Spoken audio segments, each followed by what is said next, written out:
Bonjour à tous, bien-aimés. Je vous invite à ce que nous puissions partager une lecture autour de deux versets. Proverbes chapitre 16. Proverbes chapitre 16, je vais lire les versets 16 et 17. Peut-être que nous n'en commenterons qu'un seul des deux.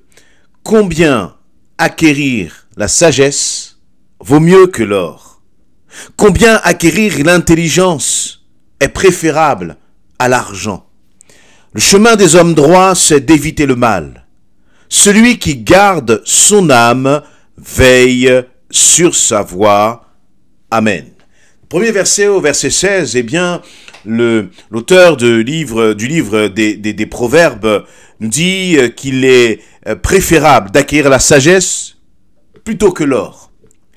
Et que l'intelligence, finalement, est préférable ou plus précieuse que l'argent. Et cette pensée, bien sûr, est totalement contraire, elle n'est pas forcément instinctive, mais il y a comme quelque chose là, une idée de bon sens, que nous, hommes, parfois, nous pouvons oublier, parce que notre appétit n'est pas tellement à la sagesse, notre appétit n'est pas tellement à rechercher l'intelligence, mais ce que nous voulons, c'est l'argent, c'est-à-dire ce que l'intelligence pourrait nous apporter, ce que la sagesse pourrait nous apporter, les biens, le confort.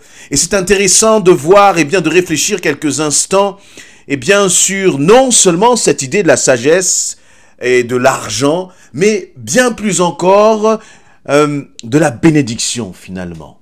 Nous pouvons parfois courir derrière la bénédiction. Nous pouvons parfois, même je vais aller plus loin, pousser un peu le raisonnement à l'extrême, nous pouvons parfois courir derrière la guérison. Mais vous savez, l'argent sans la sagesse peut devenir une malédiction. Parce qu'au final, tu peux acheter, tu peux te procurer des biens, tu peux t'offrir des loisirs, mais tout dilapider. Pourquoi? Parce qu'il manque la sagesse. Tu peux même être béni, recevoir des bénédictions.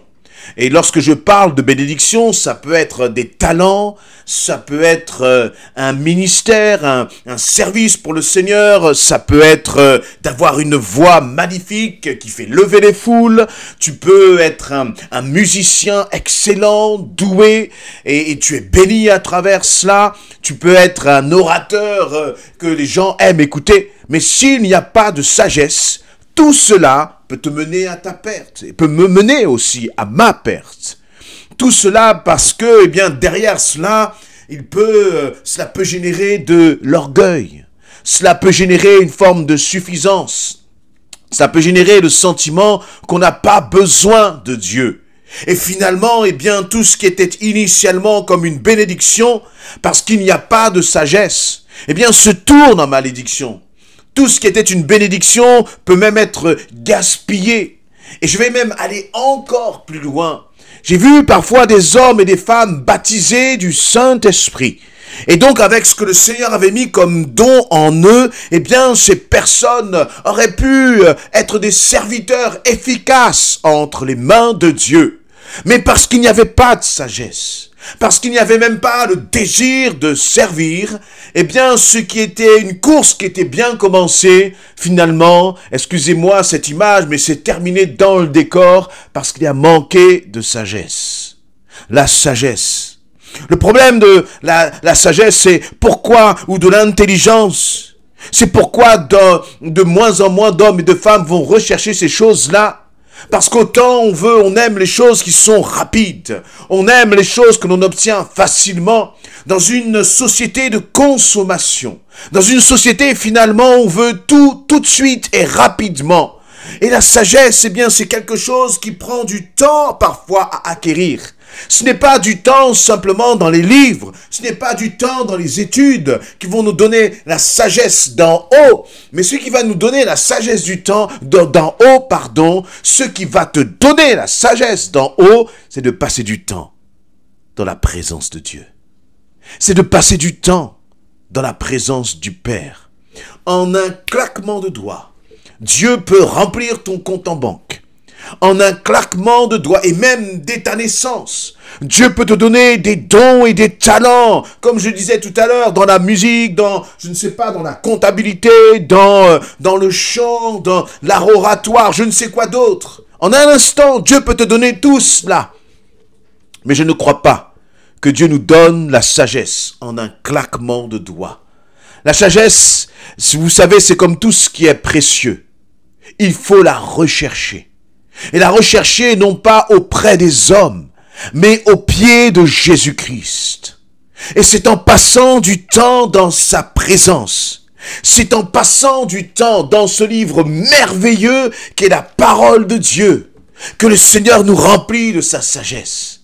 Être rempli de la sagesse de Dieu, c'est passer du temps cœur à cœur avec le Seigneur. Et c'est cette sagesse qui finalement va être bien plus précieuse que tout l'or du monde, va être bien plus précieuse que tout l'argent du monde, que toutes les bénédictions de ce monde. Tout à l'heure, je parlais même de la guérison. Et ça me fait penser à ces 10 lépreux, voyez, qui étaient malades, qui avaient la lèpre. Et ils sont venus voir Jésus pour être guéris de leur lèpre. Et finalement, eh bien, Jésus leur a dit, lorsque vous allez retourner voir le sacrificateur, pour qu'il atteste de votre guérison. Et lorsqu'il va attester de votre... Et sur le chemin, en fait, il nous est dit que ces lépreux, lorsqu'ils étaient sur le chemin pour aller voir le sacrificateur, comme pour attester de leur guérison, sur le chemin, ils ont été guéris. Et sur tous ces lépreux qui ont été guéris, il y en a un seul qui est revenu pour voir Jésus, pour le remercier, pour lui apporter sa reconnaissance. Tous les autres se sont réjouis, mais aucun n'est revenu vers Jésus. Donc on pourrait se dire que dans ce récit, finalement, il y a 10 hommes qui ont été guéris, mais un seul qui a été réellement béni. La guérison n'est pas tout le temps une bénédiction. Tout dépendra de ce que tu feras de cette guérison. Peut-être qu'avant, tu ne pouvais pas te déplacer aussi facilement. Peut-être qu'avant, tu avais tel handicap ou difficulté qui t'empêchait de te déplacer et qui finalement, d'une certaine façon, te poussait à te tourner vers le Seigneur. Mais si tu reçois la guérison, comment te comporteras-tu? Est-ce que la guérison va te permettre finalement de vaquer à toutes tes distractions, à toutes tes occupations en oubliant le Seigneur? Eh bien, c'est comme celui qui reçoit de l'argent, mais qui manque de sagesse. Et le Seigneur va dire combien acquérir l'intelligence est préférable à l'argent. Et bien sûr, c'est d'ailleurs par l'intelligence que vient aussi la bénédiction. Mais notre désir, notre objectif ne doit pas être la bénédiction, mais l'intelligence. Et laissez-moi vous dire que dans cette période que nous vivons, où nous sentons bien que les principes de ce monde commencent à être de plus en plus fous. Lorsque je parle de fou, c'est vis-à-vis de la sagesse de la parole de Dieu. De plus en plus, le bien devient mal, le mal devient bien. Eh bien, je crois que ce qui était une vérité du temps du livre des Proverbes, c'est-à-dire qu'il y a plusieurs siècles, plusieurs millénaires avant, maintenant, c'est encore plus vrai maintenant. Parce que maintenant nous sommes dans un temps de trouble. Nous vivons dans un temps de confusion. Et si en tant qu'enfants de Dieu, nous ne désirons pas passer du temps au pied du Seigneur, comme il nous est dit dans l'épître de Jacques, que celui qui manque de sagesse, dans Jacques chapitre 20, que celui qui manque de sagesse puisse la demander, la rechercher, et il va la recevoir en abondance. Le Seigneur nous demande d'être des hommes et des femmes qui recherchons la sagesse. Le Seigneur nous demande d'être des hommes et des femmes qui recherchons l'intelligence. Et lorsque l'on parle d'intelligence, on ne parle pas de l'intelligence selon ce monde qui s'obtient à coup de diplôme, et c'est une bonne chose d'être instruit, c'est une bonne chose d'être éduqué, et j'encourage chacun à poursuivre dans ce sens, à se former, à être éduqué, à toujours apprendre. C'est une bonne chose, et merci au Seigneur parce que il nous a donné un cerveau, une intelligence pour cela. Mais là, nous parlons de l'intelligence spirituelle. Jésus n'était pas de ceux qui étalaient sa science, comme l'on dit.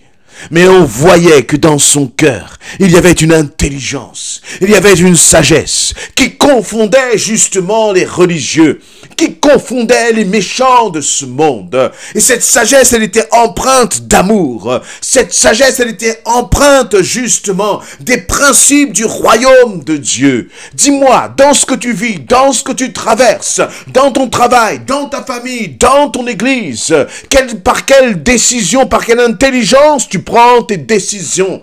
Est-ce que c'est une intelligence finalement charnelle par toi-même ou c'est une intelligence de l'esprit? Une intelligence qui est guidée par le Saint-Esprit. Pour acquérir cette intelligence, encore une fois, cela dépendra de ta faim et de ta soif, de passer du temps dans l'intimité de Jésus-Christ. Ça dépendra de ta faim, de ta soif, de passer du temps dans la parole de Dieu. Et plus tu vas passer du temps au pied de Jésus-Christ, plus tu vas être influencé par Jésus-Christ, plus tu vas être, comme il est dit dans le psaume 1, comme cet arbre qui est planté auprès des courants d'eau. Et ce sont les principes de la parole de Dieu qui vont commencer à couler en toi, comme la sève qui coule dans l'arbre, qui vont élargir les branches de l'arbre et lui permettre de porter beaucoup de fruits. Laissez-moi vous dire que dans ce monde, nous pouvons perdre notre argent comme cela. On voit des cracks financiers, on voit des cracks économiques, on voit même des banques qui avaient pignon sur rue et qui sont en train de trembler parce que leur empire est bâti sur l'argent. Mais nous, en tant qu'enfants de Dieu, nous devons être bâtis sur la sagesse d'en haut. Et vous voyez, la sagesse d'en haut, elle n'est pas réservée à une certaine classe sociale, à une certaine, niveau de quotient intellectuel. On peut être pauvre devant les hommes financièrement et être rempli de la sagesse de Dieu.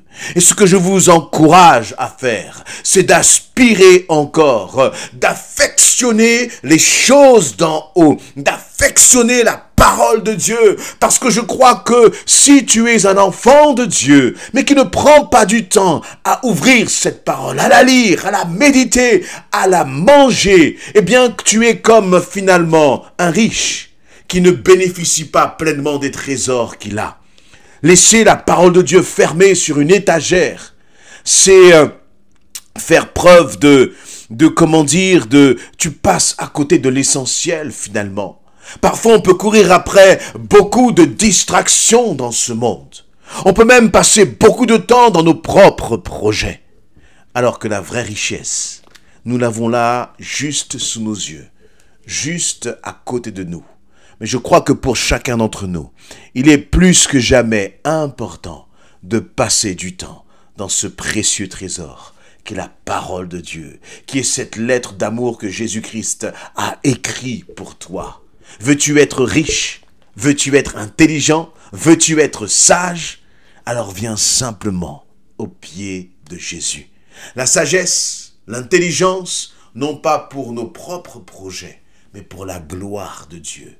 Pour que, Jésus-Christ soit manifesté à travers nos paroles, nos actes, et qu'à travers cela, des hommes et des femmes soient touchés, encouragés, restaurés, guéris intérieurement. Parce que le Seigneur fera de toi un instrument efficace entre ses mains. Amen. Je relis juste ce verset pour terminer. Combien acquérir la sagesse vaut mieux que l'or. Combien acquérir l'intelligence est préférable à l'argent.